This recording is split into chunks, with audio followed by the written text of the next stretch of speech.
Welcome everyone here in Yerushalayim HaKodesh and people watching all over the world for Harav Ginsburgh's monthly English shiur. You're very lucky because the Rabbi is here already, so I'll just make a few announcements. Mark your calendars. The next shiur is June 3rd, Chaf Sivan. As always, the first Sunday of the month, June 3rd, Chaf Sivan. And we have a dedication for the shiur tonight. One second.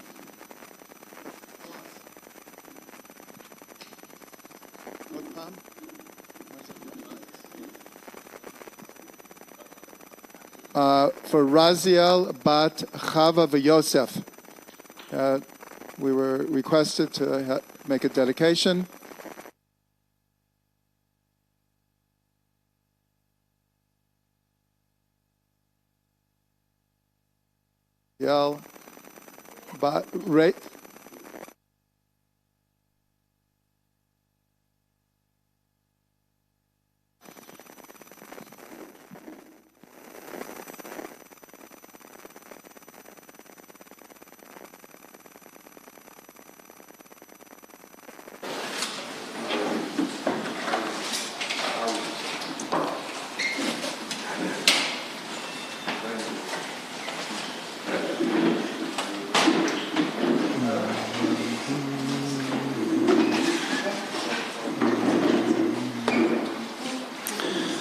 Good afternoon, everyone. Good morning in America.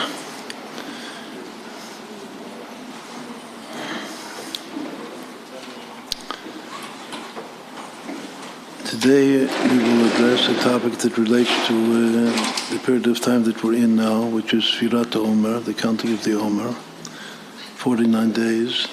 Chag Shavuot is the 50th day, the climax of Sfirat Omer. And the service, the spiritual service of these days of Sfirat Omer is to rectify one's character traits. According to Kabbalah and Chassidut, there are 7 basic character traits of the heart, meaning emotive attributes of the soul. There are 3 intellectual attributes above that direct the 7 emotive attributes. But the attributes that we intend to rectify in ourselves during this period of time are the 7 attributes of the heart, and each one is inter-included with all of them, meaning that if the first is love, chesed, loving kindness, so loving kindness in itself possesses and contains all of these 7.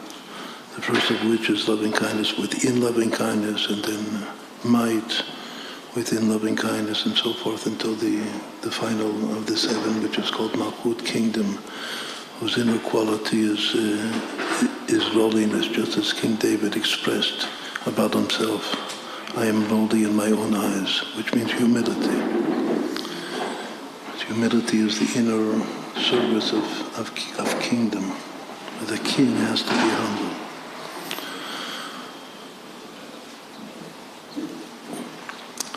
Now the common denominator of all of these tikkunim, of all of these 49 rectifications that we make, is that it's all to become a better person. It's all to become good. The basic term and concept is goodness. That's why we're taught that 49 equals Lev Tov. The most important expression, which equals 49, which is the counting of the 49 days of the Omer, is a good heart. And in Pirkei Avot, in the ethics of the fathers that we also learn in this period of time, so it says that of all attributes, of all expressions of what is the best way, the derech tovah, the best and good way for a man to choose to lead his life, so the answer is Lev Tov, a good heart. Aspire for a good heart. And that that term, good heart, is 49, which means that that's what we're trying to accomplish during this period of time, 49 days.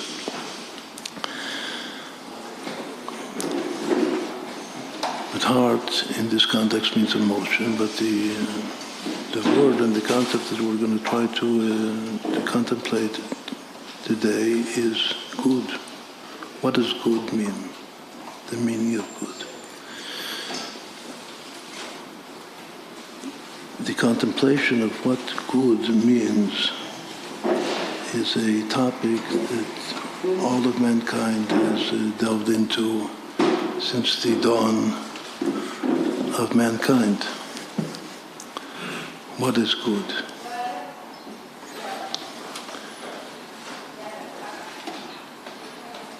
The prophets also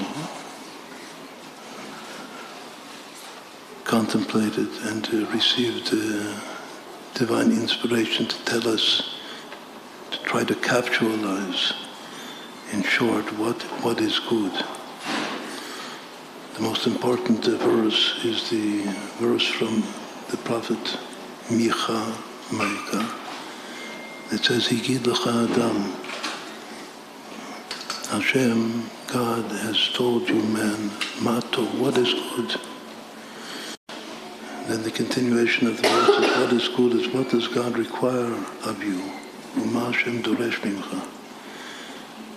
This is a very, very famous verse that it is universal. It's one of the most universal verses in the whole Bible that you can find inscribed in many, many public central places around the world. What is good and what does God require of you? Ki'im, only three things. Asot mishpat, be just, do justice. V'avat chesed, love, kindness. V'atznei alech esim elokech, and walk modestly with your God. Modesty, which also implies humility. So for for the prophet Micah, good is defined by three different properties or attributes. Justice, loving kindness, and modesty, humility. We know that the Torah has 613 commandments to it. But the sages say that the prophet Micah came and he established all these 613 on these three principles of what is good. Because the whole purpose of the Torah is good. Ein tov ela Torah. There's no good except the Torah. The Torah is intended to be good. Just like the Torah is truth, it's good. So there's much to understand about these three pillars of goodness. Mat of what is good that the prophet Micah defines in this verse. But we'll begin with philosophically different basic topics that once more there's a universal investigation or contemplation. What is good? What is the meaning of good? And in order to make order out of the different concepts that we'll discuss, as always, we'll use the model, the basic model of Kabbalah and Chassidut, which is the model of the shiur, of the channels of creation, the channels of light through which God creates the world, the 10 shiurot.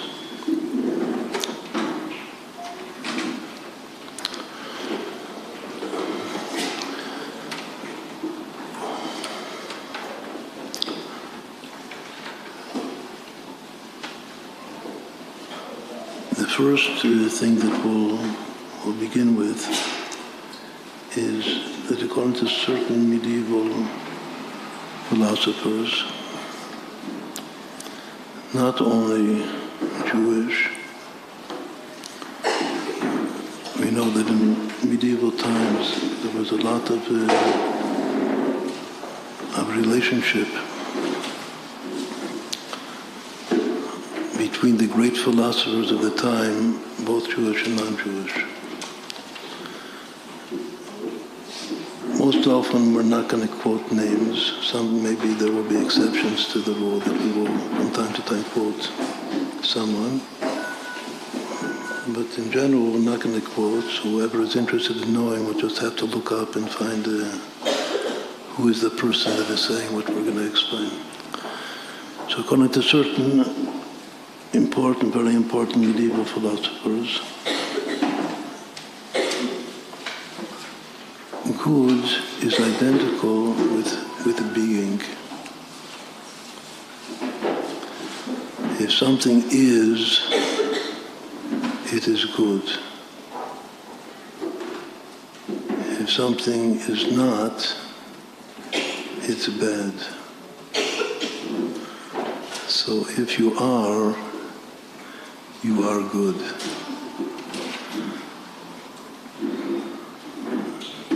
According to this view of reality, being and goodness and godness and God Himself are identical. It's all the same thing.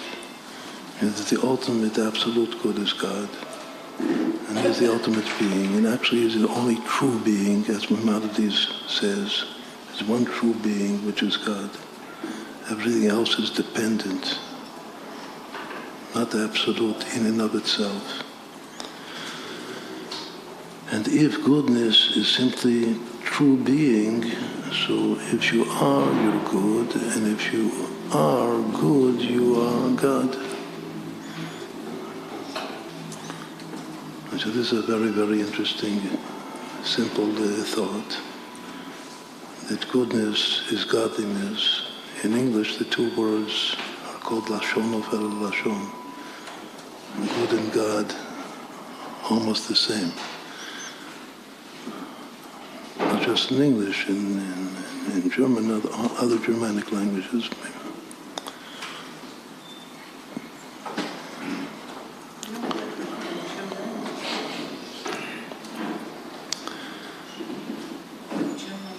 This level, or this thought that good and being and God are the same, will place this thought at the very highest level of the tree of life. Not just the crown, but in the crown itself we know there are three heads of the crown. It places it at the level of simple faith, the highest of the three supernal, super-rational heads of the crown.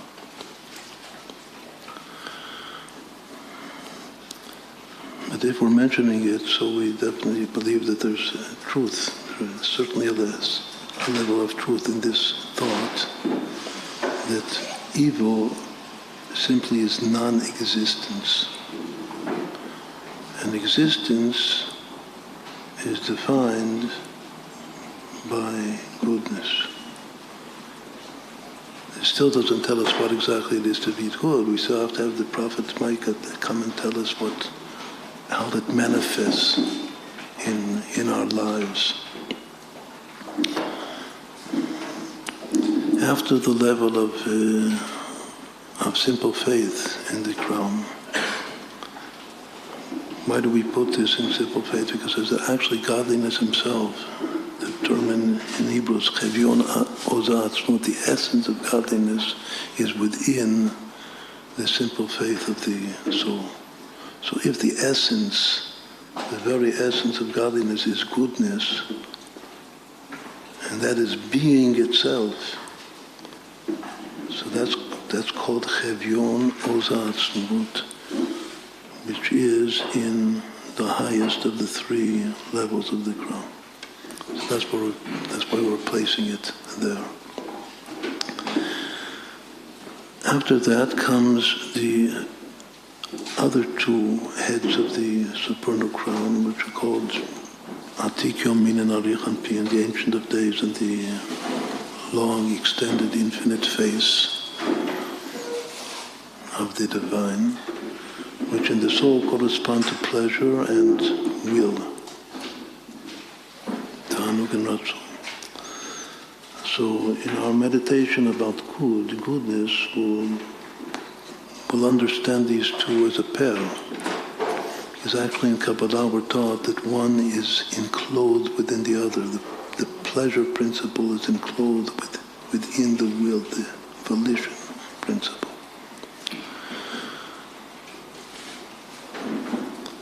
One of the basic questions and debates, and there are many, many debates in philosophy. First of all, what we're now discussing this evening or today, in philosophical terms, it's either we're discussing ethics, that's the most general term for what is good, what it means to be good, or the term which is used nowadays in philosophy, we're discussing value theory. Value theory, that is the topic of today. Value theory means what is valuable. There are different types of value. Some people try to distinguish or differentiate between value and virtue. Something can be virtuous. The opposite of virtue is a vice. They're all V's, 3 V's: value, virtue, and vice. Value doesn't have an opposite to it, it's just disvalue is the term that's used. But virtue has an opposite, which is a vice.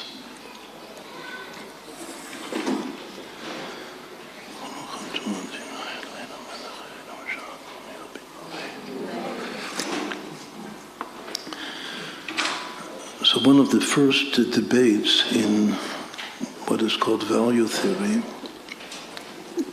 is the debate between monism and pluralism. To understand what it means, monism and pluralism, in relation to value theory,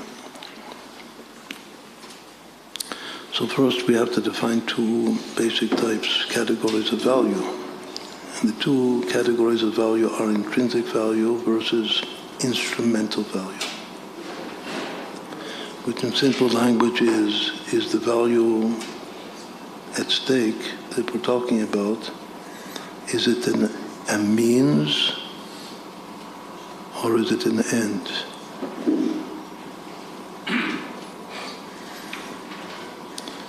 In Hebrew, the word for means is emtsai, and end is taklit.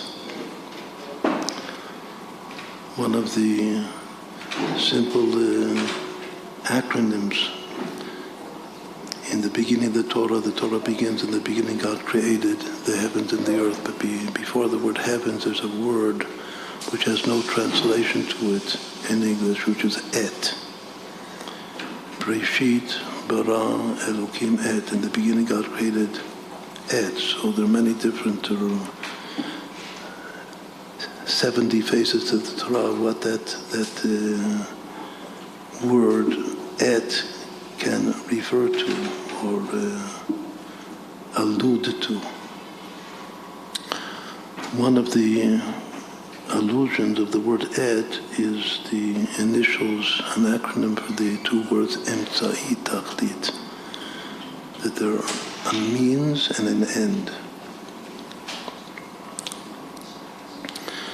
So every good that I say that something is good, the first thing is, what do I mean by something is good? Is it good for? In general, in English philosophy, things are either good in and of themselves or they're good for. Something is good for something. If you're good for something, then you are an instrumental good, which means that you're a means. But if you're just good, then you are an intrinsic good. Sometimes an instrumental good is called extrinsic versus intrinsic. So there's either intrinsic good or extrinsic good. Intrinsic good is, which is essential good in and of itself, or instrumental good, which is simply a means to something else. Good for.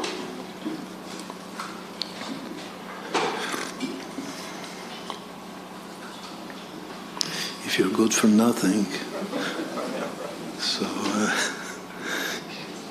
It must be really good.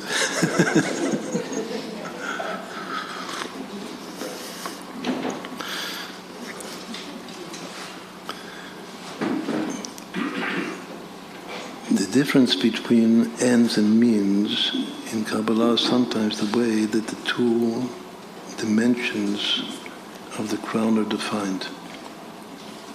That the inner dimension, which is called the Ancient of Days, Atik Yomin, is the end, is the tachlit. Whereas the other dimension, which is will is always for something. So sometimes will is explained to be instrumental good. In philosophy itself, in the whole history of philosophy, so monists, right now, before we continue, we have to say that the two types of good, intrinsic good versus instrumental good, was in order to understand monism versus pluralism. Monism holds that there is simply one and only one. There can be one and only one intrinsic good. There cannot be an array of many intrinsic goods. There can only be one intrinsic good, and all of the other goods are for the sake of achieving the one and only intrinsic good. So that mindset or shita is called monism. But if you hold that there can be, and there are in fact, many intrinsic goods, so you are a pluralist. So you might think that since Jews, we believe in Hashem Echad, so maybe we all believe just in monism, but that's not the case. We definitely believe in Hashem Echad, but we can still believe or think that maybe there are many, a whole array, a whole set of intrinsic goods, not just instrumental goods. So this is actually the difference between the inner dimension of the crown, which is called Atik Yomin, and the outer dimension of the crown, which is Harichan Pin. How so? Now we'll go back to what we began a moment before, that throughout the history of philosophy, monism, the basic shita, system, monistic system of good was called hedonism, or is called hedonism, which means that there is only one intrinsic good, which is pleasure.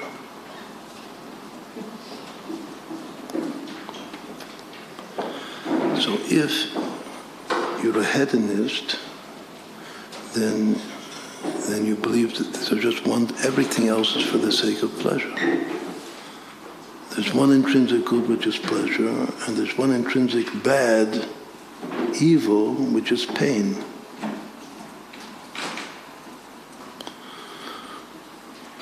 Where does that belong? Well, that belongs in the pleasure level of the soul. Obviously, pleasure can mean many, many different kinds of pleasure. In every world, there is pleasure of that. When I say hedonism, so whoever knows a little bit of the history of philosophy, so he thinks about eat and drink and be merry, for tomorrow you will die. That is the model of hedonism.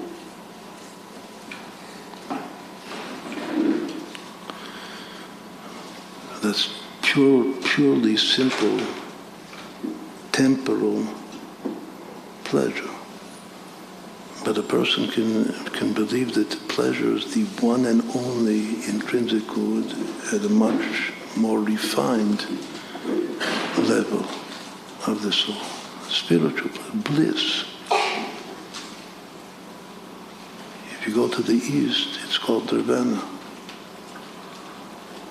Maybe nirvana is the one and only intrinsic good, and everything else is, if it's good at all, it's instrumental good, just to reach nirvana.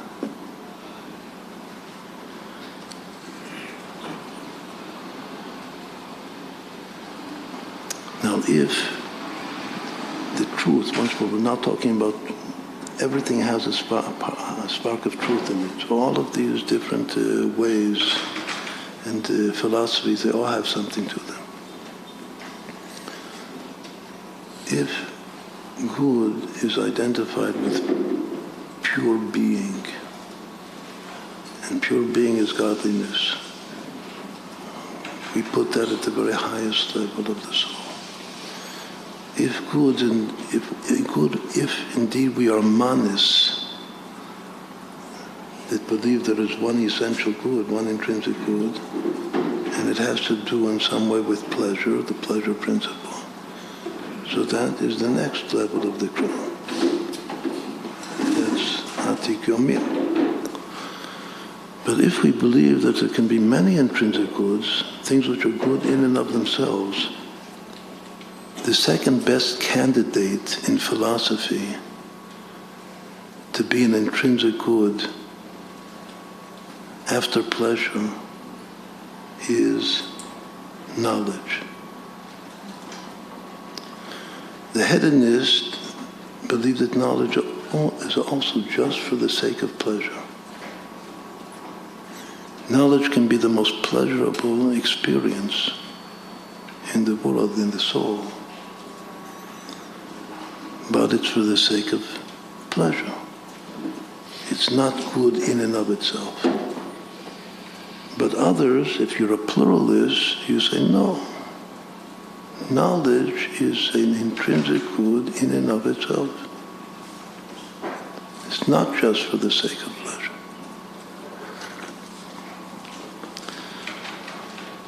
What do we think?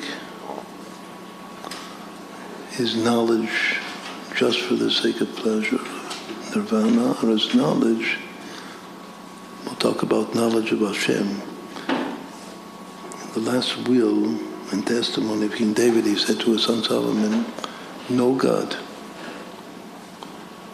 Walk in his way, know God. Know God and serve him.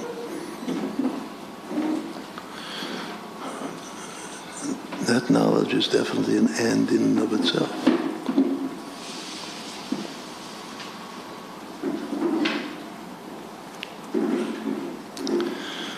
If pleasure can be now we'll talk about holy pleasure, pleasure in the service of Hashem, or pleasure in the union with Hashem. That's definitely an intrinsic good. And let's say that we believe that knowledge is also an intrinsic good. Are there other candidates for intrinsic good? So there are. According to Kabbalah, there are exactly 10 candidates for intrinsic good. Each is non-dependent on all the others. If one would be dependent on the other, then it wouldn't be intrinsic, it would be relative, it would be instrumental for the sake of the other. But this is the meaning, the deep meaning of the 10 sfirot, the 10 channels, and the 10 lights of Kabbalah.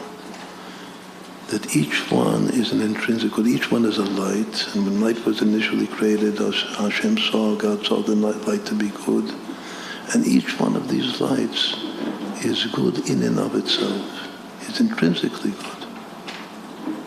And each light is different.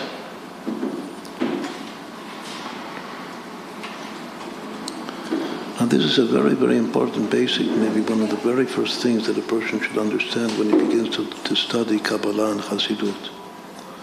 That when we talk about wisdom and understanding and knowledge and loving kindness and might and beauty and victory and acknowledgement and foundation and kingdom, we're talking about 10 intrinsic goods.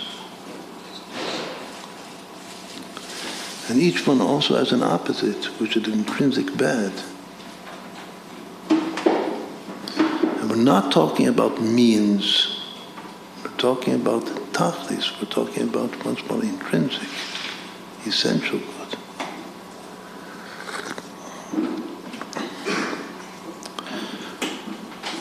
That understanding, where does that understanding belong? What is the place in Kabbalah which is considered, which is understood to be the origin, the source, the makor of all of the 10 sfirot? That is the difference between the internal dimension of the crown and the external dimension of the crown. The internal dimension of the crown is one. But the internal dimension of the crown is still a reflection of God's ultimate oneness in and of himself. So it itself is also just one, meaning that it's monistic. But the external dimension of the crown, which is called Arich Anpin, the long countenance, is the makor of now that we're going to have 10 different manifestations of good. And it's all, and each, and once we're non-dependent, knowledge does not have to be pleasure, but it is an intrinsic good. And so is wisdom, and so is understanding, and so is each one of the 10 sfirot. So once more, this is a very, very important way to begin the study of Kabbalah and Chassidut.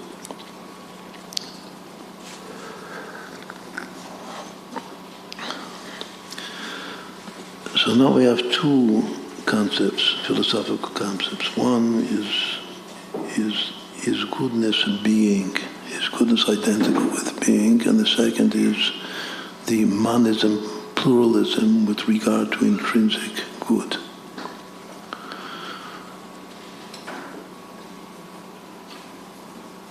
The next point will now turn to something which is more a Torah topic, per se.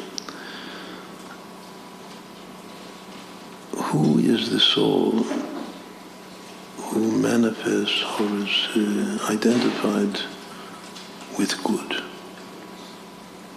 Who is the good soul of the Torah? So if we can identify who is that good soul of the Torah, so obviously we'll learn a lot about good, what good means. So all of the tzaddikim are good. Imu tzaddik kitov, it says, say to the tzaddik that he is good. V'amer kulam tzaddikim. Every Jewish soul has the potential to be a tzaddik. And even there's a verse that reads, Heitiva Hashem latovim, God do good to the good. And in that verse, the good are all of the souls of Israel. So every soul is a tzaddik, every soul is good, but who is the ultimate good soul? The ultimate good soul of the Torah is Moshe Rabbeinu. When he was born, it says, Vateroto kitov, his mother saw him to be good. There's no other soul of whom it is said that he is simply good.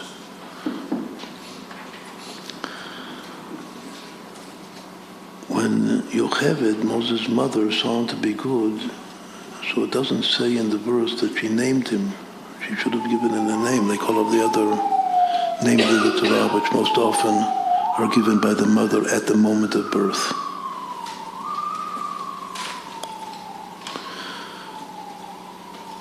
Much later, when he was taken out of the river by the daughter of Pharaoh, Batya, she gave him his name, Moses, which means I have drawn you out of the water. Why didn't his mother give him a name? So there are several explanations. But one explanation is that she really did give him a name. It was a hidden, maybe she kept it a secret, but she gave him a name. And the name of someone is his essence. And this is the greatest. We know that Moses is the greatest soul of the Torah. But now we're explaining that he is the absolute good soul. The kind soul is Abraham. That kind and good are not exactly the same. Kindness is one intrinsic good, one of the 10 intrinsic good, one of the Sefirot is Chesed. But good is the concept of good is much more than either kindness or knowledge or pleasure.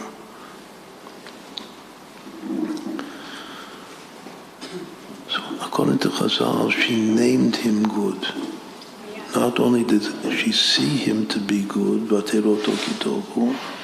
she actually gave him the name good. Either Tov, or according to another opinion, Tovia, with an additional Yud-K, which is God's name, meaning the goodness of God. So according to one opinion, his name is simply the 3-letter Hebrew word good, Tov. Or according to a second opinion, is the word Tov with an additional 2 letters of God's name, Yud-K, Tovia, Tuvia.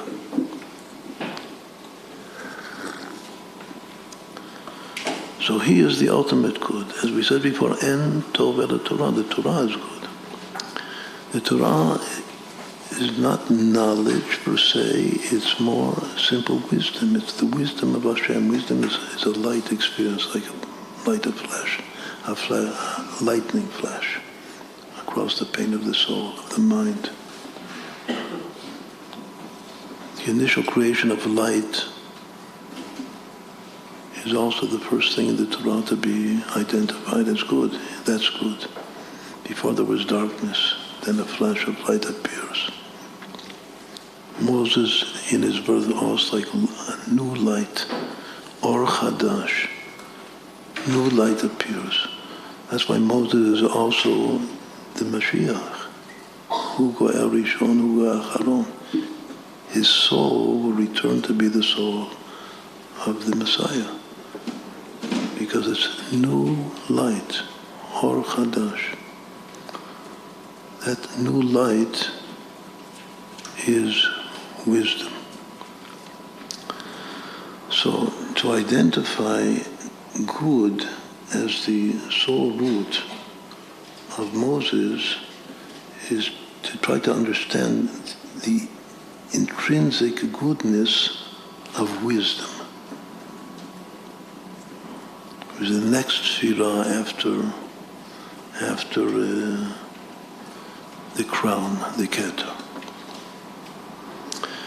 Moses is the pillar of the written Torah, of the Bible, not just of the 5 books of Moses himself, but of the whole 24 books of the Bible,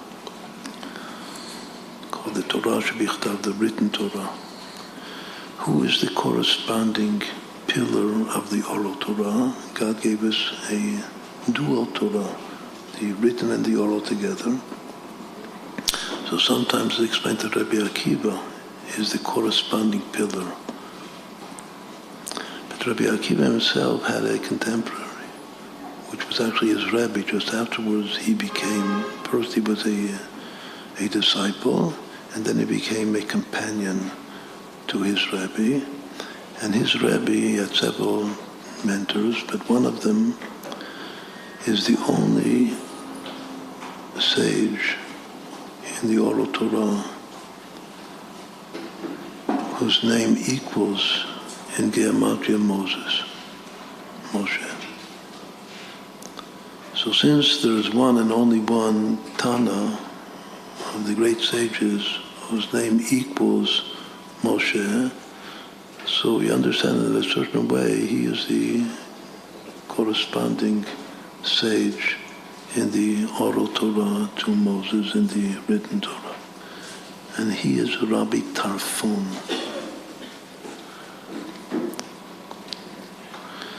A name which maybe many people do not recognize. But he was very, very great.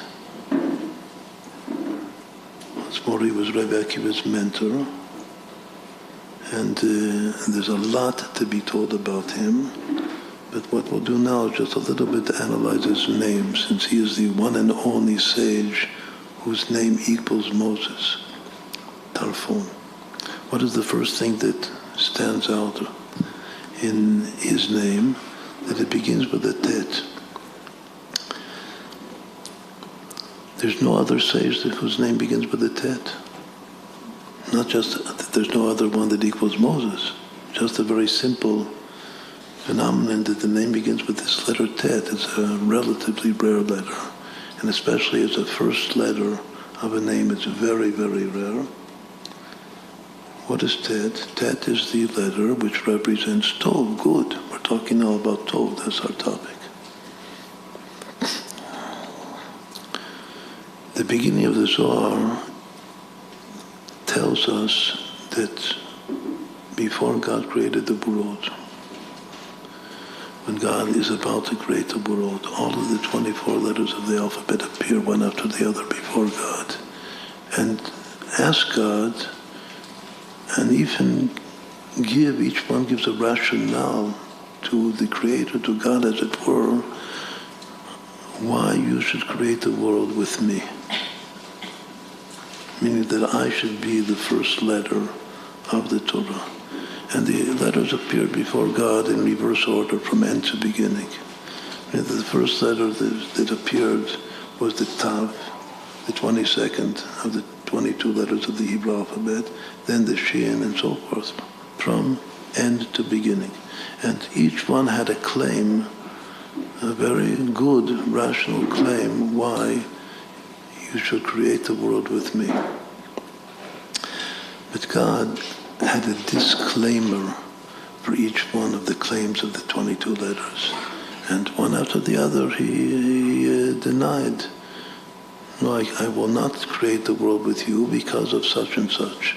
Even though you said such and such, that you should be the one to create the world, but because of such and such, I'm not going to create the world with you. When the letter tet appeared, the tet said that to God, you definitely should create the world with me, because I am tov, I am good. And you, God, are called good. Tov v'yashar Hashem.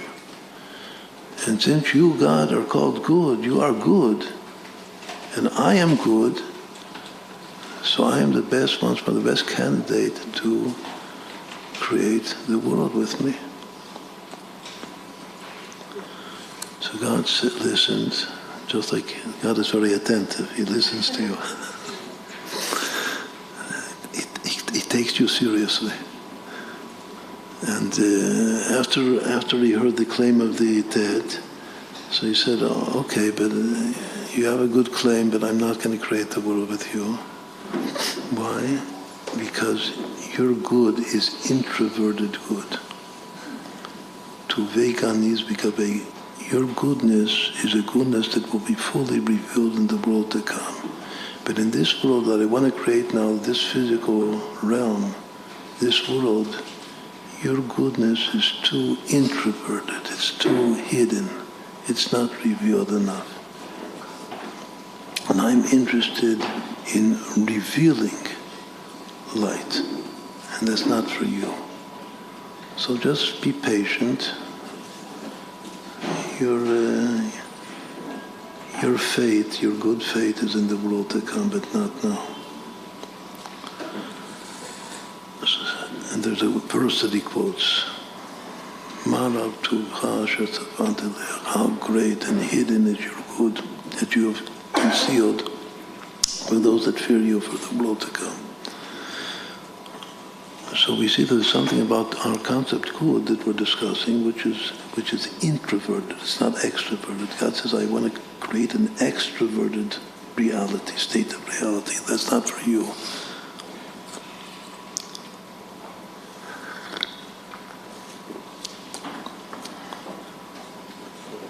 When I say in English the word good, so it's not clear that I'm talking about introverted good. Good is just the opposite. God seems to be saying that it's good for all. utilitarianism in the terminology of philosophy. That what is good for all. Egoism is the philosophy that what is good for me. Altruism is the philosophy. These are three types of consequentialism. Egoism says that what is good for me. Altruism says what is good for you. Not necessarily for me, even at my expense, even if it's bad for me.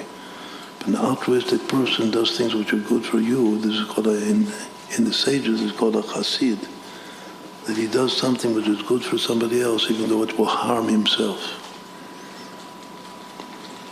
That's the definition of the sages to be a chassid. To be truly altruistic. Good for the other, even at the expense of harm to yourself. But utilitarianism says that what is good has to be good for everybody, both for yourself and for others. It's all consequentialism. And that good is defined by its consequence. It's not necessarily exactly the same as instrumentalism,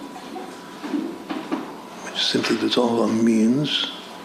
A means, it means it's not good in and of itself, but to be consequentialist means that it can be good in and of itself, but it definitely has a consequence. Or to say in simple words, good can be an intrinsic good and still have a purpose. One of the differences between the Torah, between our belief and other, like in the Far East, is are things purposeful or not? So many Eastern philosophers will say, no, there's no purpose to creation in the first place. So then the intrinsic good is simply to reach some state of nirvana, and that's it. And to leave this realm of falseness, of imagination, of dream, which of course we do not believe that this world is a dream, but they do believe that it's a dream. We believe that there is purpose. So even an intrinsic good, like we say that the 10 sfirot, each one is an intrinsic good, each one of the 10 principles. But it all has purpose to it. And in a certain sense, it's all consequential. That's the term in philosophy. The purpose is to reveal God. The purpose is to fulfill the ultimate will of God in creation. The famous expression that God desires to have a dwelling place below in this world. All right, so we'll now going back to Rebbi Tarfon. Rebbi Tarfon, his name equals Moses. It begins with a tet. And as we saw from the beginning of the Zohar, tet is the letter of good. But even more so, the root of the name Tarfon, Taf Resh Pei equals 289, which is 17 squared. 17 is Tov. It means it's good times good squared. That's the root of his name.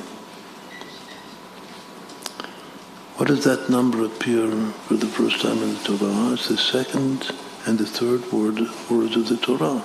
In the beginning God created, Bara Elokim, Breshit Bara Elokim equals 289, which is 17 squared.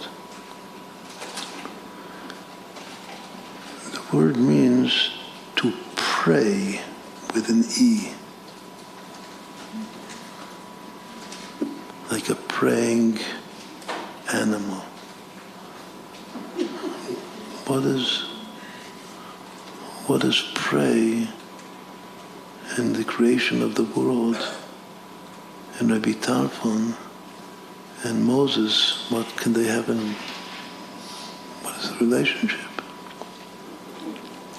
So on Kabbalah is a very, very important concept, this concept of pray, because it said that everything that we do, all of our service of God in this world, is an act of praying. We pray to God with an A, and we pray on the world with an E. It's called the elevation. The pray is the elevation of the 288 fallen sparks that fell due to the primordial breaking of the vessels. It's called 288 with an addition of 1 is our number 289, which is 17 squared. So Moses gives us the Torah. The Torah is wisdom. But Rebbi Tarfon, what is the most important thing that he says in the whole Talmud? He appears many, many times. But his most important saying is Ma'aseh Gadol, that action is more important than learning. His disciple, Rabbi Akiva, disagrees with him. It's the basic machloket, controversy between Rebbi Tarfon and Rabbi Akiva, which is one of the most basic controversies in the whole Talmud. What is greater, learning or doing? Rabbi Akiva says that learning is greater, and Rebbi Tarfon says that doing is greater. And it's explained in Chassidut that in this world, the sages afterwards came and said that we decide in accordance with Rabbi Akiva, because if you don't learn, you will not know what to do. Talmud Gadol maybe said, but when Mashiach comes, as Rabbi Tarfon was before his time, so we was talking about a utopian state of reality in which doing is greater than learning. And what type of doing? A doing which comes from, we'll call it Ruach HaKodesh, that one is, it's called inspired doing. And when Mashiach comes, everything that we will do will be inspired doing. And that inspired doing is much infinitely greater than learning. It even says that inspired doing produces new insights of learning. In this world, learning tells you what to do. But in the future, doing, inspired doing, will also inspire your mind.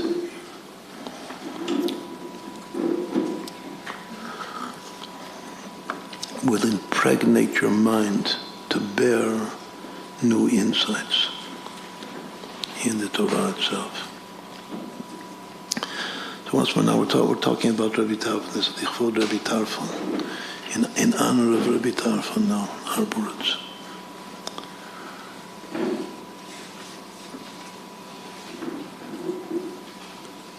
So we may say that the compliment of Moses and Rebbi Tarfon, that they both equal the same, is that Moses is the pillar of learning. He gave us the Torah to learn. And Rebbi Tarfon is the complementary pillar of doing. Because that's the purpose. We said that things are purposeful, consequential. The knowledge can be an end, an intrinsic good, but it also is consequential in the sense that it is for the sake of doing, and ultimately that doing will be revealed to be greater than the learning.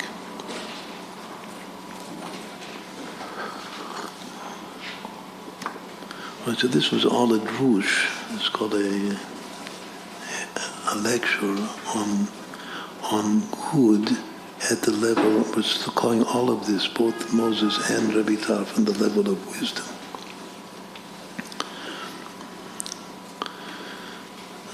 Now we'll discuss another concept in the philosophy of value theory. This is a topic which is directly might think that it's taken out of Sefer HaTanya, the classic work of Chassidut. Does good demand reason? Or can good be intuitive or instinctive without reason? Does there have to be reason behind good? Does there have to be mind, consciousness? Does good demand consciousness?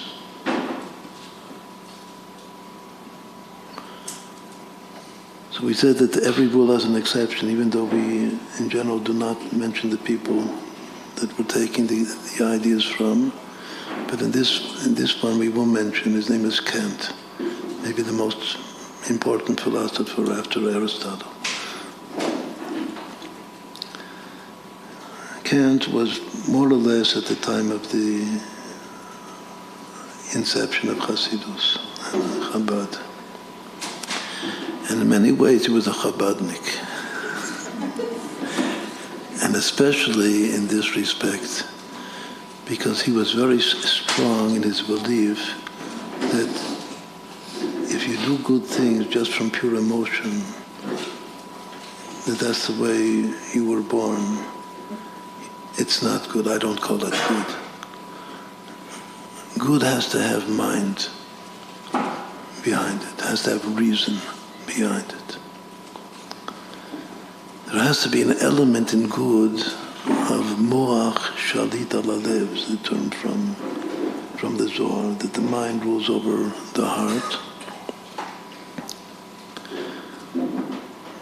Once more, this sounds like a Chabad, but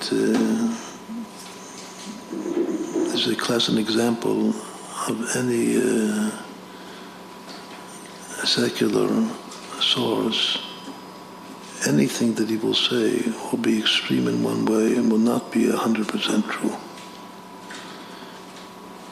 The classic example of what he says is what Chazal teaches and emphasized much in Hasidic thought, that Abraham, he was a good soul. He liked to do good and to feed everyone. He was the best soul in the world. But since he knew that the purpose of creation is to recognize God and to reveal God to the world, after he gave a guest to eat, he said, "Bless he who has given you the food, which is the Creator.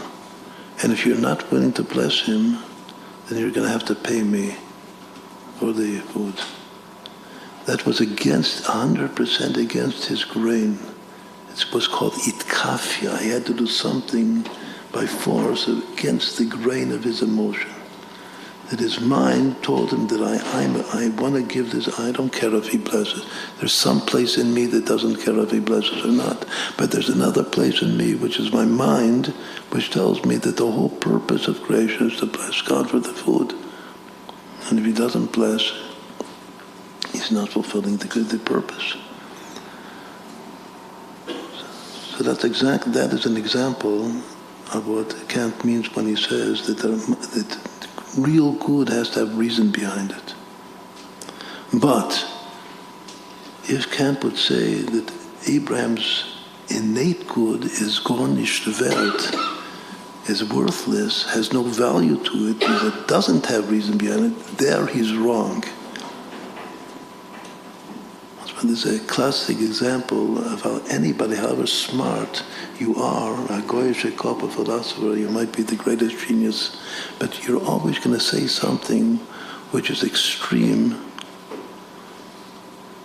and always leave something out. You're never going to see the whole picture. You're always going to disqualify something which should not and never be totally disqualified.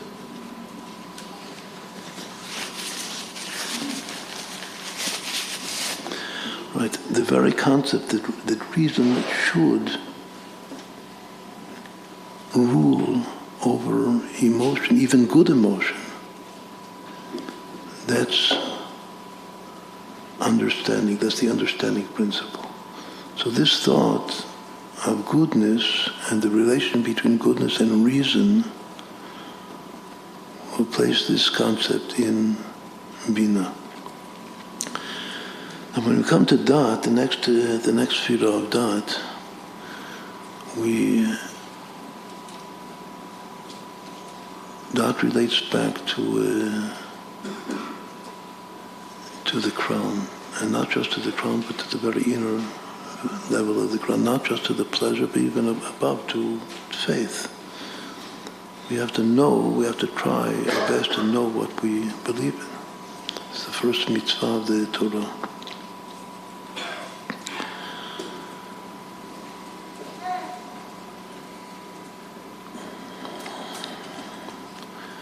Let's go back to that medieval philosopher that we're not mentioning his name, that says that being is goodness, and goodness is being. That goodness and being and God are the same. Does that have some source in the Torah? Some explicit hold on it? That good is being. In Kabbalah, there is a name, one of God's names, which is called the goodly name. The goodly name is the name of the Baal Shem Tov, because the Baal Shem Tov means the master of the goodly name. And the Av Chassidut, which is a forerunner of the revelation of Mashiach, the new Torah that Mashiach will reveal, the new dimension of Torah that he will reveal. It's all called the goodly name. What is the goodly name? Before we said that the word good equals 17, and the first time 17 appears in the Torah is the second and third words, which is the first verb and God's name. Bara Elohim, God created, 17 squared. But then what are the next four words of the first verse? The next four words are the heavens and the earth, et hashamayim et haaretz. The initial letters of those four words are Aleph, Hey, and Vav, and Hey, which equals 17. Good. And this in Kabbalah, this name never appears in the whole Bible explicitly. There's never a word Aleph and Hey and Vav and Hey in the whole Bible. But implicitly it appears as an acronym in every single portion of the Torah. There's not one portion of the Torah that this name does not appear as initial letters of a phrase. And the first appearance is the first verse of the Torah. And this name, once known in Kabbalah, this is called the goodly name. And this is the power that the Baal Shem Tov had. He was the master of this name. What does it imply, this name? It implies that it's a power to create, to unite heavens and earth. It's the initial letters of the verse, the heavens and the earth. What does it mean to unite heavens and earth? To unite soul and body, to unite spirituality and physicality. The two extremes, the duality of creation, to unite, to see the union within the apparent dualism of creation. In the beginning, God created heavens and earth. There's a duality, heavens and earth, soul and body, spirit and matter. This name unites them. What is unique about this name? This name is one of the names of God which comes from the word, from the root to be. God's essential four-letter name, Yud-Kei Vav-Kei, the Tetragrammaton, comes from the root to be. I mean that God's name is simply being. Sometimes it's taken to mean to bring into being, in the sense of creation. But the word, God's name, means being. There's another name, and those names of God which derive from the root in Hebrew to be are called God's essential names. So the most essential of the names is Yud-Kei, the four-letter name, the Tetragrammaton, Yud-Kei Vav-Kei.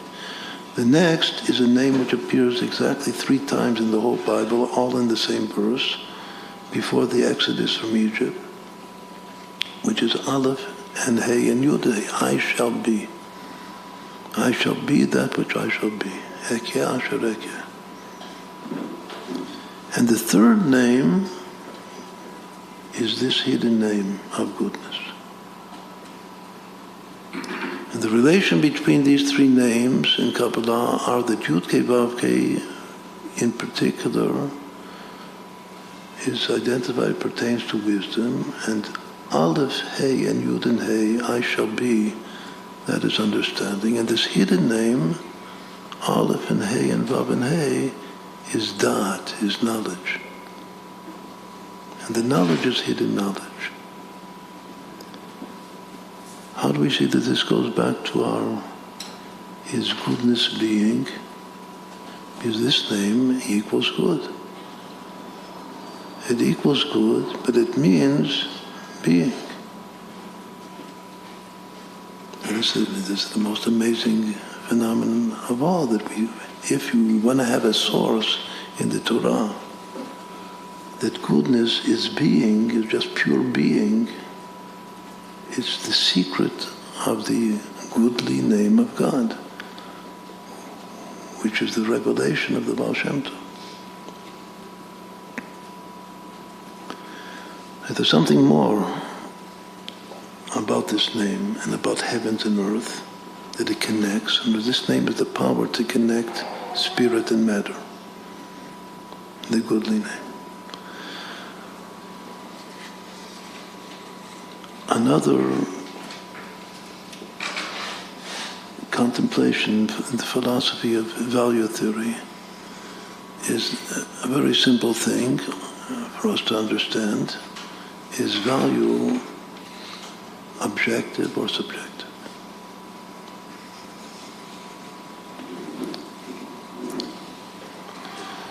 Something which is valuable, is it really valuable?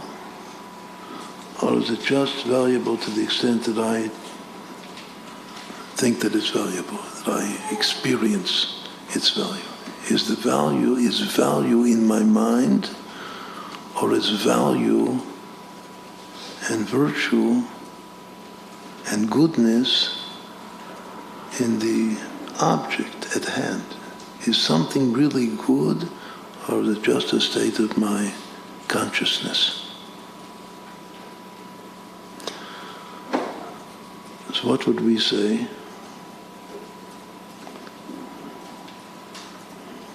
And once more, this is a debate in philosophy. What would we say about this debate? We would say that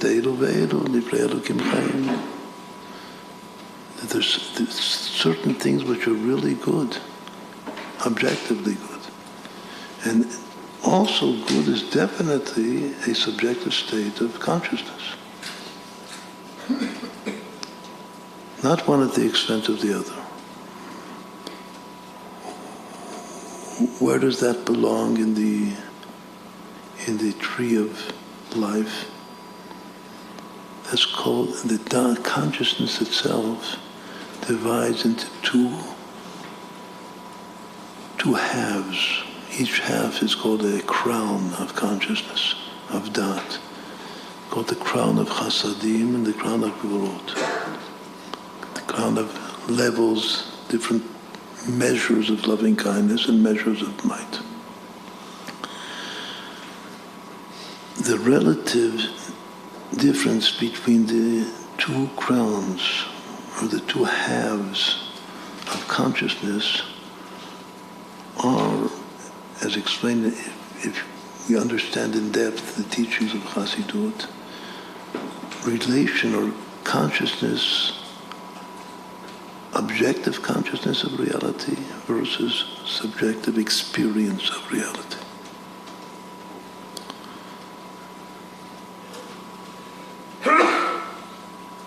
The right side is the objective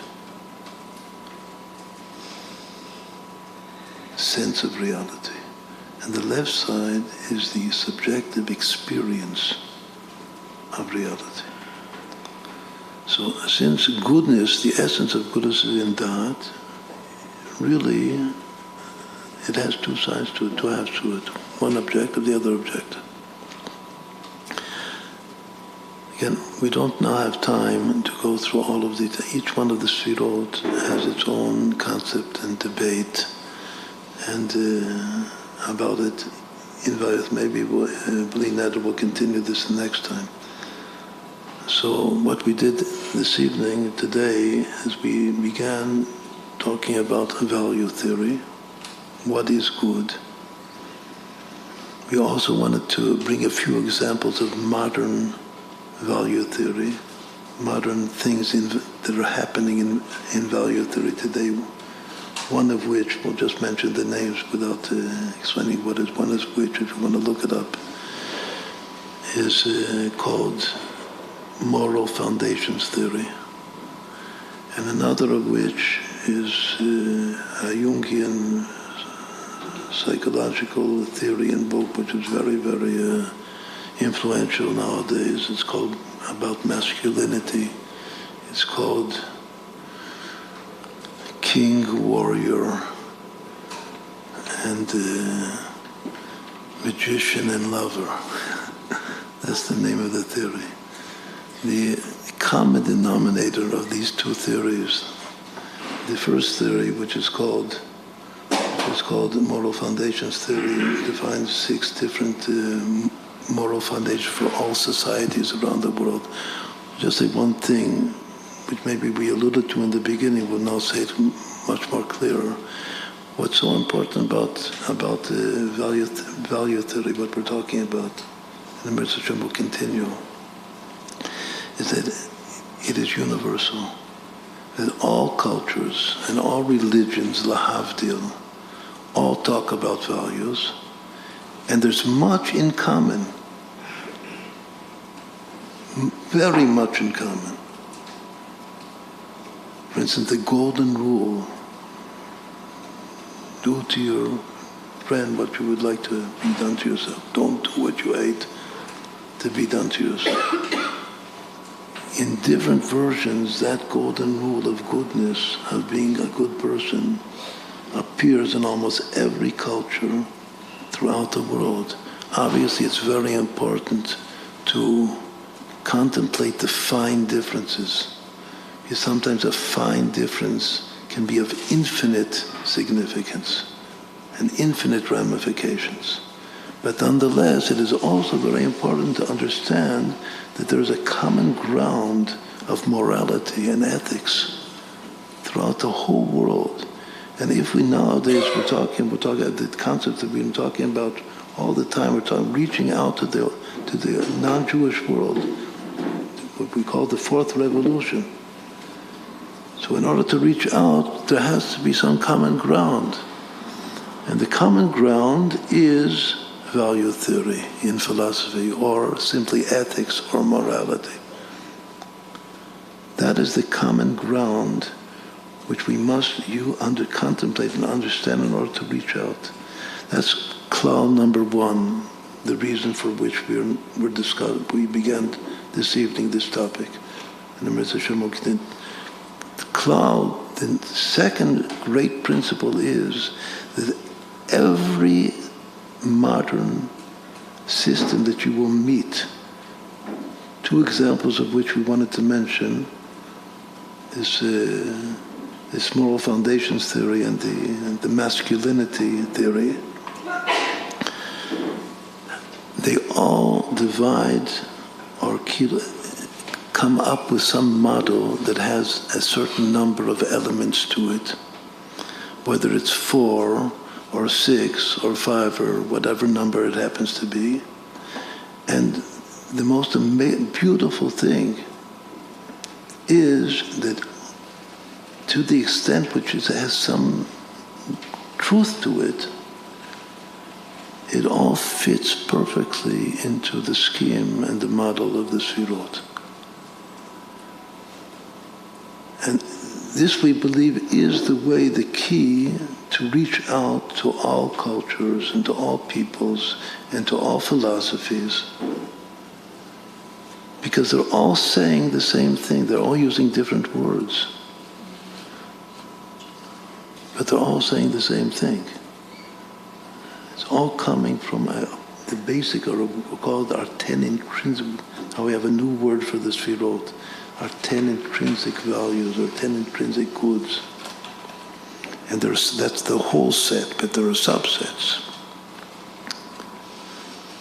So just now we'll complete with one thing about the last thing that we said. We began with the fact that there is intrinsic good versus instrumental good, and then we said that there's also objective good versus subjective good. One of the most important gematriot in Kabbalah is the relationship between good, the word good, which is 17, and Chaim, life, which is 68. In the Garden of Eden, there was a tree of life, Etz HaChaim, and a tree of good and bad. Is there a relation between life and good? Yes. Life is 4 times good. 68 is 4 times 17. Life has 4 letters to it, meaning that the average value of the 4 letters is good. How can we understand that there are 4 goods in life? So the basic model of 4 in Kabbalah is 2 that become 4 by interinclusion. First you have 2, and then there's interinclusion, and that becomes 4. 2 times 2 is 4. Shnaim Shem Arba is the term. But in our case, it's intrinsic good versus instrumental good, and each one has 2 sides to it, which one is objective and the other is subjective. Means there's objective intrinsic truth and there's subjective intrinsic truth as good. Objective intrinsic good and subjective intrinsic good. There's objective instrumental good and there's subjective instrumental good. Just to use terminology of Kabbalah, there's ma de ma and ban de ma. Ma de ban and ban de ma, these are words that if you don't understand, it doesn't matter. 4 types of good that equal life. So with this we'll conclude this evening, and the Mitzvah Hashem will continue with good things. Good for something, not good for nothing.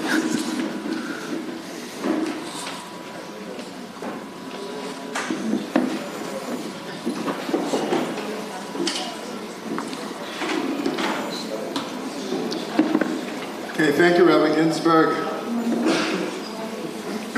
Before we get to questions, just a reminder first, Sunday in June 3rd, Chav Sivan is the next class. And also an Aliyat Neshama. This class is for Rezel Bad Yosef Bechava. So I have a question. Yes. So what are the 4 things? What's the 4? You said there are 4 things that are good. 4 goods that make life, right now at the end. Right. So we said that there's objective, intrinsic good. Anything which is intrinsically good has an objective side to it and a subjective side to it. Got it, okay. And the same thing for instrumental. Got it. Right. Okay, so we're waiting for questions to come from outside of Israel, so we'll start with questions here. Earlier in the shiur, how to do with the monotheism, relate to the months of Iyar, Sivan, Tammuz, the sequence of Nisan, how like Sivan is related to Yom, and Yom is the manifestation of I don't know, I didn't get it exactly. Make sure that he gets it so he can say it over. So I thought that it was related to the sequence of the months of Nisan, Iyar, Sivan, Tammuz. Inevitably, it isn't a true way of life. It's given the Torah. Okay, I'm not 100% I understand, but the question is, the whole question of hedonism, is there a connection with the flow of the months that we're in now. Nisan, Iyar, Sivan, Tammuz. Not necessarily hedonism, but we'll just give one very beautiful remez. The word Nisan, the first month of the months of the Hebrew calendar, Nisan equals 170, which is 10 times good. So exactly what we said, that there are 10 goods. So all those 10 goods are contained within the secret of Nisan. But then we come to the month of Iyar, the second month, and we even have it better, because Iyar, Aleph Yud Yud Reish, equals 221, which is 13 times good. Meaning that the common denominator of these 2 months, the first 2 months of the year, is actually good. One is 10 times good, and the next one is 13 times good. The other is 23 times good. So the Sfirot in Kabbalah, the outer level of the Sfirot have 10 levels to them, but the inner dimension of the Sfirot have 13 levels to them. Meaning that Nisan is the 10 goods of the outer level of the Sfirot, and Iyar is the 13 goods of the inner level. So let's leave it at that just everything is very, very good. Okay, any other questions? Is there a reference between Pasuk Ani Afir Eskal Tuvi, Hashem tells Moshe Rabbeinu, so maybe Moshe Rabbeinu is told, and Kol Tuvi has a little funny reference to be. Does that make sense? Okay, the question is, the Rav said that the essence of God is good, and Moshe is in the Torah is the essence of good, and there's a pasuk before the revelation of the Shlosha Midot Rachamim that God says, I will cause my goodness to pass before you. Called Tuvi, but she's also asking on like a very far out drasha level is Tuvi is to be. Okay, that's a good one.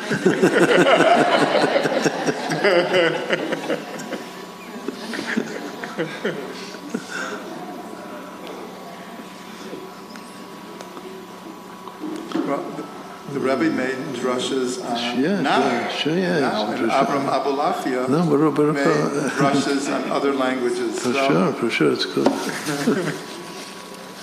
But what about the other question, this verse about God causing His goodness? All right, that's one of the most important phrases it's based on the word good of the sages, Yavo Tov, Yikabel Tov, Mitov Letovim. May the good one come and receive the good from the good for the good. It's like a riddle based on the word good. May good come and receive good from good for good. What is the interpretation of that riddle? Good is Moses. So here I actually see that Chazal identify Moses with good. May good come. Moses comes, he's good. And receive good, good is the Torah.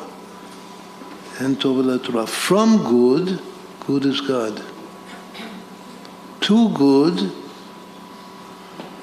is Israel. So actually what you said at the beginning, that there are 4 goods. These are the 4 goods that Chazal say. That Moses is good, and the Torah is good, and God is good, and Israel is good.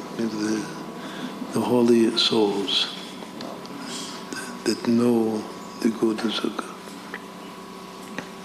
Yes. So I'm surprised that Rebbi Tarfon is the mirror of Moshe for many reasons, but one is Moshe being a Levi and Tarfon being a Kohen, and I'm wondering if you could elaborate on that connection, and also the Yud, the Vav and the Nun of Rebbi Tarfon's name, and how that connects to the beginning and Tarot. And Good. I'm glad that you like Rebbi Tarfon. I also like Rebbi Tarfon. Just say the beginning again, I'm sorry. Yeah, I'm surprised that, as opposed to, Rebbi. Oh, no, okay, the Cohen and Levi. Yeah. Okay, so the question is... In general, like, that he's the Okay, so the question is, the Rav explained that there's a deep connection between Moshe Rabbeinu and Rebbi Tarfon. Tarfon is Gematria Moshe.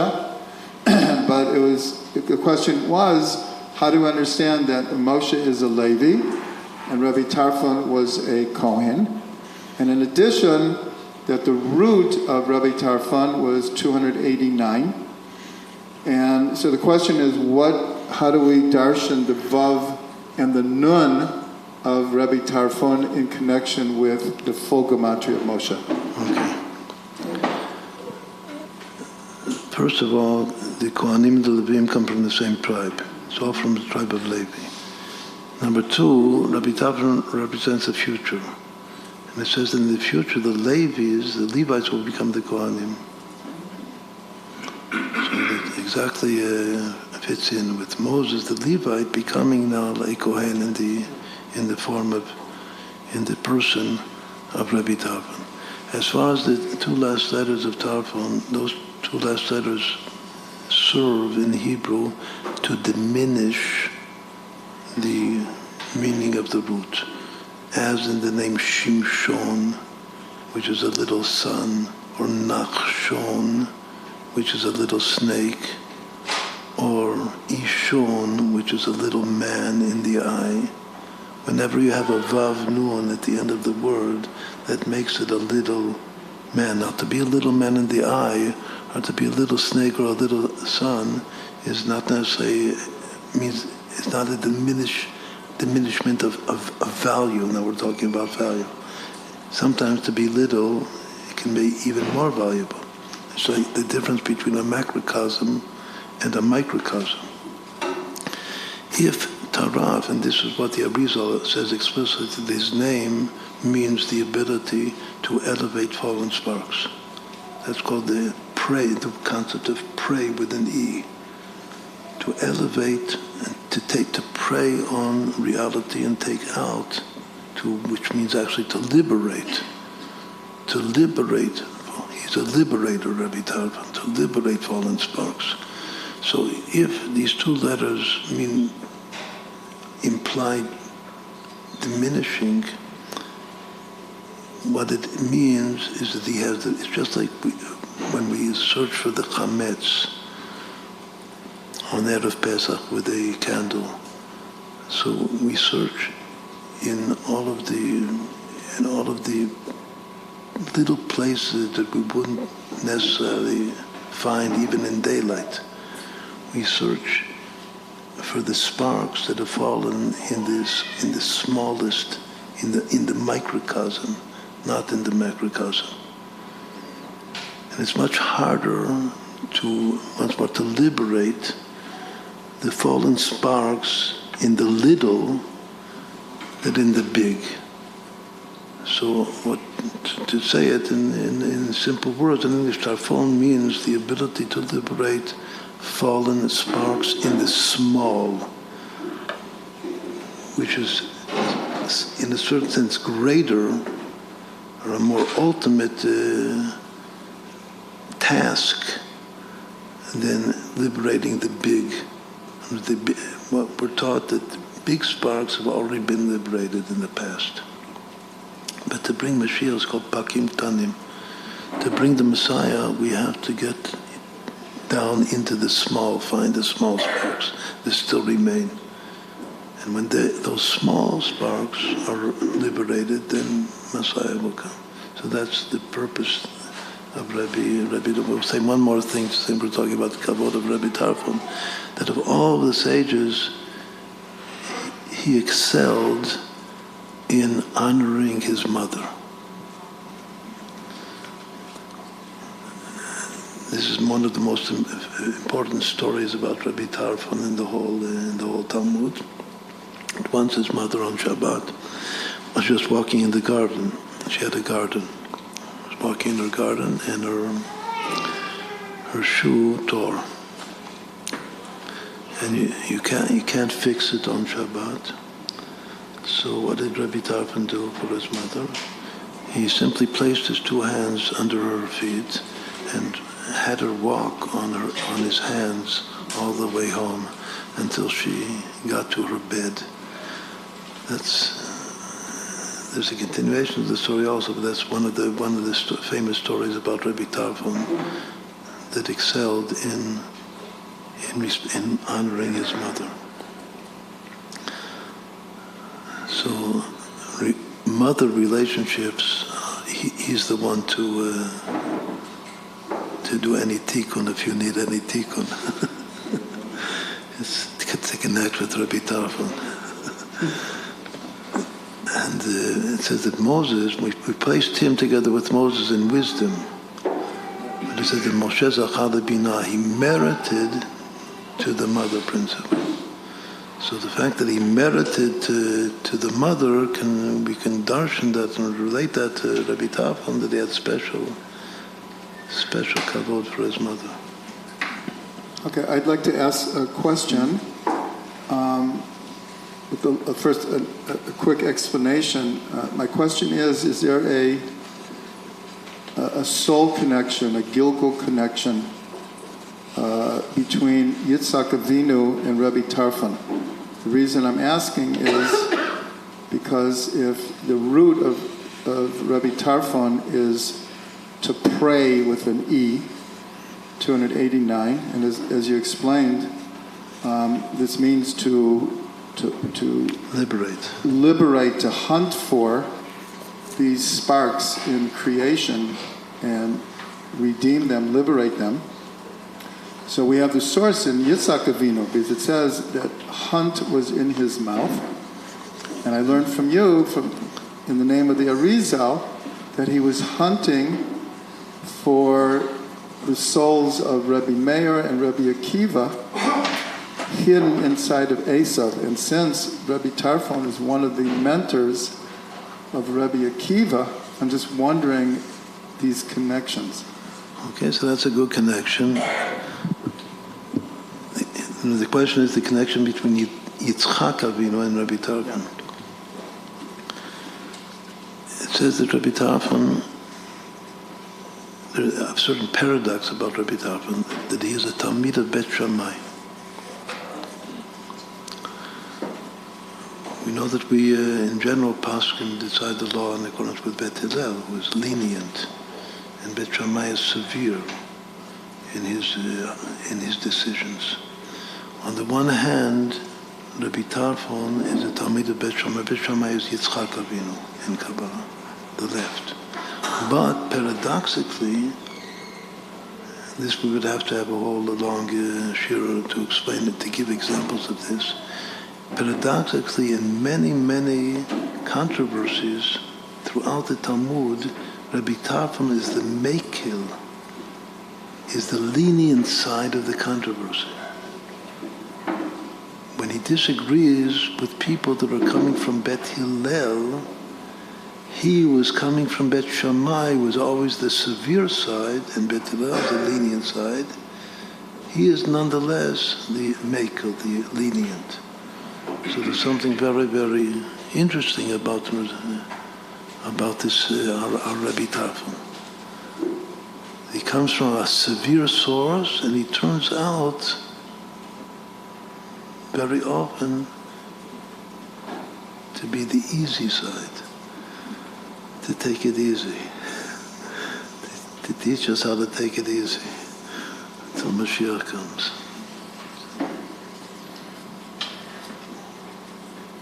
Okay, a question from Aaron Leib in Minneapolis. I'll just read it exactly the way it is. Do Tov L'Shamayim and Tov L'Briut right, relate to intrinsic versus extrinsic and subjective and objective goods? If so, how? Okay, so again, if you're a monist, you have to make a decision because you only have only one thing can be an intrinsic good. But if we're a pluralist, We're saying that in this respect, certainly from the place of Arich and Pin, we're pluralists because we have 10 sefirot, and each is an intrinsic good. So the three higher of the 10 sefirot are between me and heaven, which is called good for heaven. But the lower sefirot, beginning with chesed, which is loving kindness, is good for creatures, good for people. And we say that both of them are intrinsic goods. And the same is true with subjective and objective. Each one can be objective and subjective. But the first thing is to understand that both good to heaven is an intrinsic good, and also good to people is also an intrinsic good. As far as love, for instance, is concerned, the first Rabbi of Chabad said that the ultimate love of God is loving Israel. Because you're loving he who your beloved loves. So relation to God and relation to people are both intrinsic. Okay, here's a question from Abraham in Los Angeles. It might sound like a simple question, maybe even a little humorous, but my feeling is this applies to many of us. So he says, I've been counting the Omer and focusing on the hitkalalut of the sefirot, but this has not resulted in a more good heart within me. What am I doing incorrectly? So I said it was a little humorous, but it's so true. It's so true. This is a moral lesson for all of us, each one in his way, that to say words and even to think thoughts is not necessarily going to change your character. It has to be more than that, more than just saying the words and more than just thinking the particular kavanah of each day. It requires serious labor. Avodah is labor. And labor involves sincere prayer. Sometimes it involves itkafia, which means identifying what your weak part is and forcing yourself, coercing yourself even to change your behavior patterns. And ultimately, it's in order to produce hitapcha, to actually transform yourself altogether. But it's a laborious service of Hashem. It's not, don't think that just saying words and thinking thoughts. In Chassidut, sometimes even there was much criticism to people that thought that they were Kabbalists and praying out of a Sidur of the Arizal, which has page after page of names of God that you just have to think when you're saying the words of the prayers. So in Chabad, people that did that were just made fun of. And so it's almost like a farce. But you're turning the pages and looking at the letters and the words, and you think that you're doing something. But you're just fooling yourself because you're not doing anything. It's a famous story of the Maggid of Mezrich that he used to daven at length, and he had a friend that he studied with who also was a great Mekubaner. He knew Kabbalah very well, and he came to his childhood friend, the Maggid of Mezrich, and he said to him, I think all of the kavanot of the Arizona, I daven much quicker than you. It doesn't take me so long. So he gave a whole parable, but the essence of the parable is that you just think the words. He says that it's a person like he has to do business in Leipzig. He has to travel to Leipzig to the market. So there's one person that stays at home and he just thinks, he visualizes. Now there's a concept of visualizing. he visualizes. This is also a farce to visualize. Sometimes just to visualize is a pure farce. He visualizes, I'm now going to Leipzig. I'm traveling on my horse and wagon to Leipzig. And then he thinks out the whole thing, the whole process, what he's going to do there in Leipzig. And he comes out, it takes him only half an hour, the whole trip. He says, that's the difference between you and me. You just think it out. I go there. He also goes there in his mind, but he's going there. So it's two different things altogether. Okay, any other questions? The Rav said regarding the answer to the letter T, it is also the book of the Rav about the letters of the Holy Tongue, about the Ted. It said that the Rebbi Ginsburgh very exactly what we saw according to the answer, but indeed the Admor Zaken claims in the Tanya chapter 26 about the very famous verse from Psalms, happy is the one who is Yud-K, indeed, this is the hidden book. So indeed the word is created in that hidden book. So why Hashem answer to the letter T, that the hidden book is not here, but according to Admor Zaken, it is very much here. If we look at our suffering and all of that, this is what Admor Zaken said very clearly about it. Okay, if I understood this correctly, the Rav quoted the whole parable in the Zohar about all the letters coming before God and asking that the Torah begins with them. And God rejected the letter Tet because the goodness of the letter Tet is more hidden, and that's for the world to come.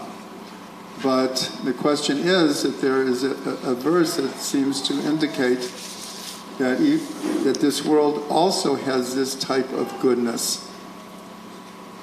So could the Rav comment on that? Okay, when we get to Mirza Hashem, if we'll do the continuation of all of the Sfirot, we'll see that all of the 7 Sfirot yet to be done all have to do with good, which is much more revealed in the world than the good of the mind. And what we did today was the crown and the mind of goodness, topics that relate to the crown and the mind. One important topic that relates to the heart, we'll just give a forerunner, is there's a debate amongst theorists in value theory. Is a healthy ecosystem intrinsic value?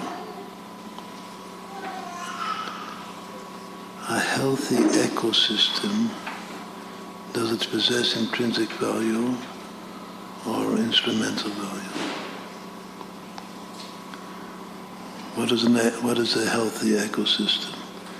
A healthy ecosystem is nature.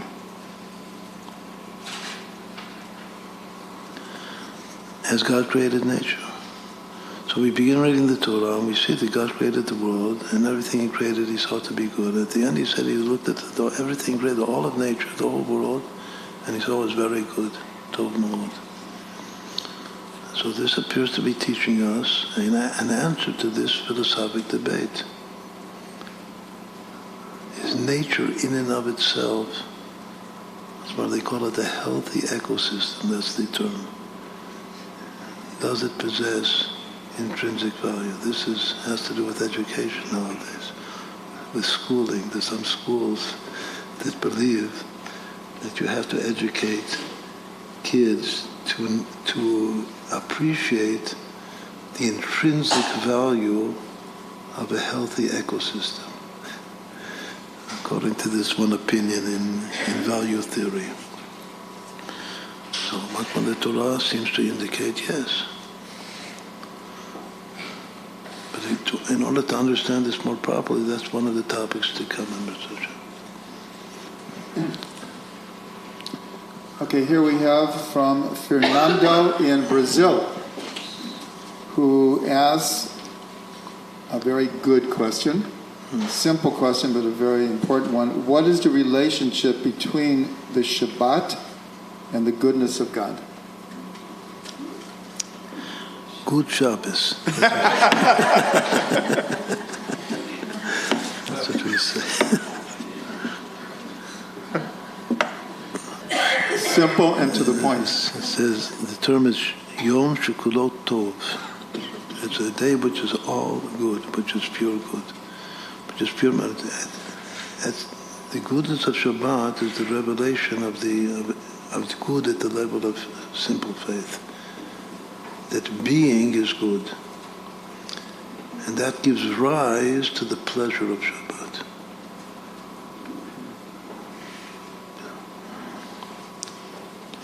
Oneg Shabbat.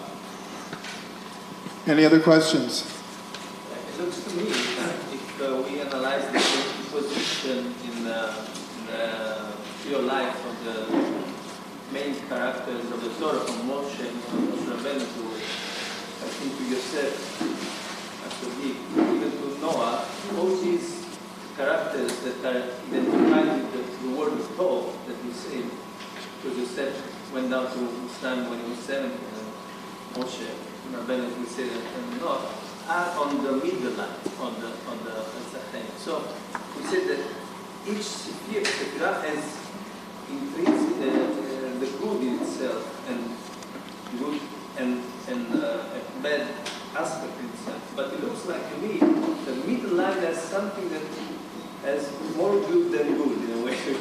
When we refer to the middle line, all these tzaddikim are called Tov. So what is the secret about the word of the midline? Why have all these characters stick to this covenant and say to the midline?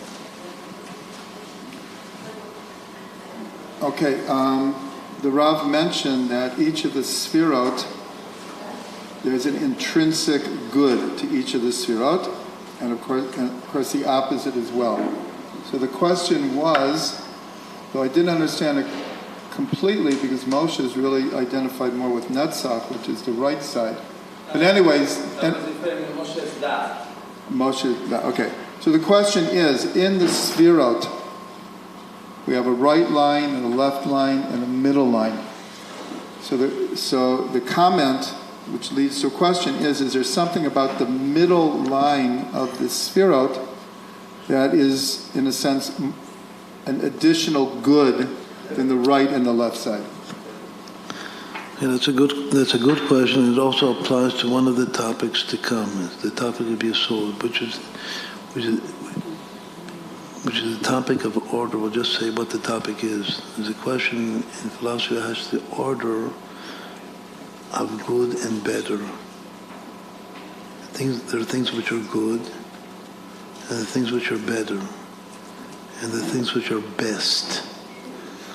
And just like there's good, better, best, there is also bad, worse, worst.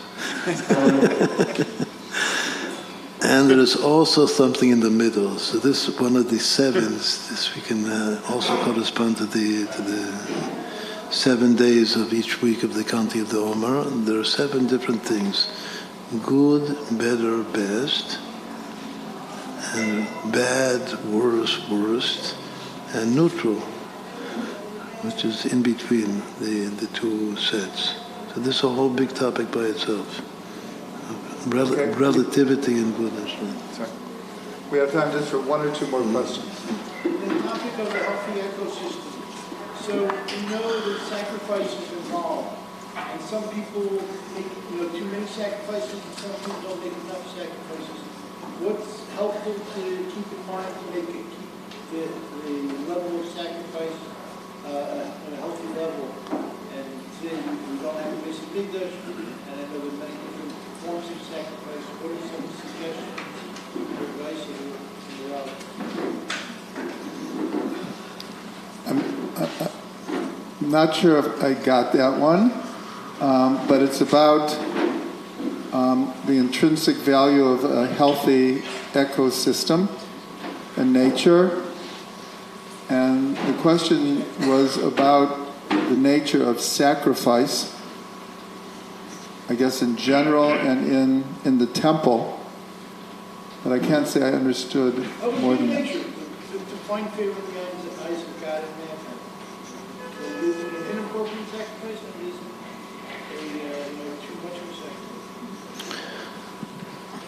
Okay, in the concept of sacrifice is a representative of each part of creation that has, in a certain sense, Mesirus Nefesh, dies for God, is elevated for God, which is not at all has to do with our praying with an E. In an ecosystem, there are animals which prey on other animals. So you might think that that's bad. It's a whole topic in the Sefer HaKuzari and many texts. Are preying carnivorous animals, are they bad? So we see that carnivorous animals are treif, are not kosher. That seems to point at the fact that to prey on other animals is bad. But the substitute for that, there's something that nature requires. And this is also a very deep concept that many philosophical books go into, especially those that believe in God. Why did God create a world that depends upon animals preying on one another? But the sacrifice in the temple are for the sake of an example of, we can even say that if one cow is sacrificed in truth and his soul is elevated to God, maybe that will prevent suffering throughout the ecosystem, throughout nature. Certainly, it's also Hashgacha Pratis. Okay, this question is from Rabin in Los Angeles.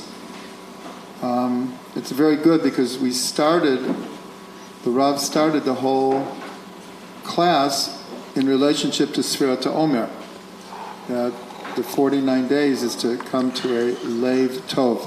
So his question is like this: in the Siddur, when we count the Omer, we read Psalm 67 and Ana B'Koach in the form of the psalm is in the form of a menorah each day, corresponding to a letter or word from each. What is the essential meditation or thought when doing this?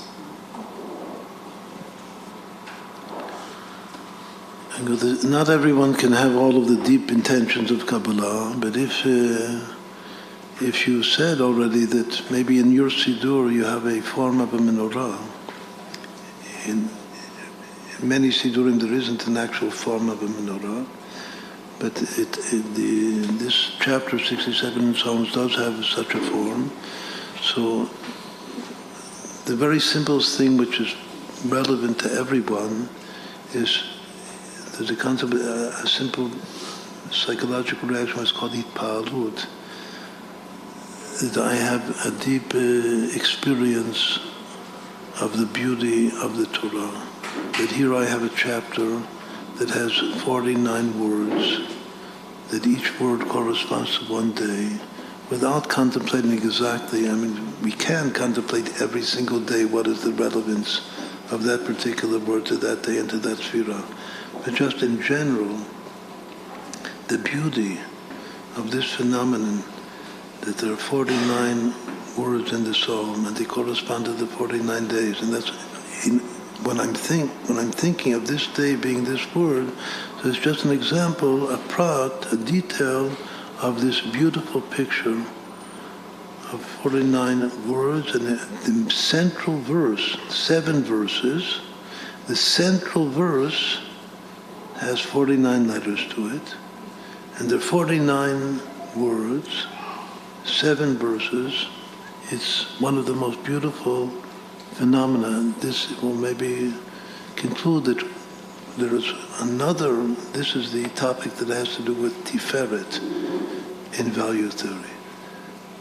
There is an opinion in value theory that the most intrinsic value is not pleasure and not knowledge, but beauty.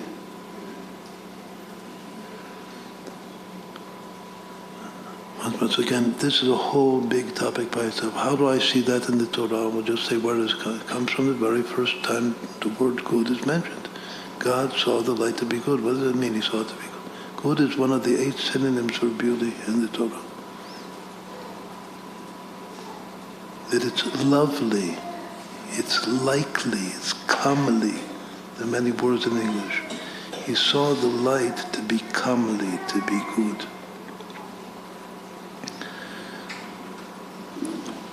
So much more the experience of Sfirat Omer, which is to come to a good heart thereby means a beautiful heart. When you say a person is a beautiful person, a beautiful character, if he's a beautiful guy, he's good. Because to be a beautiful guy is to be a good guy or girl. And that's that experience of beauty being good, that is especially apparent in the Kabbalah, the intention of chapter 67 in Psalms. Okay, with that, we'll bless everyone with a good day and a beautiful day. A comely day.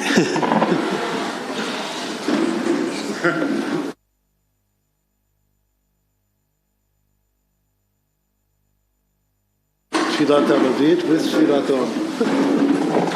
Okay, we're going to daven Ma'ariv now. Sfirat Omer.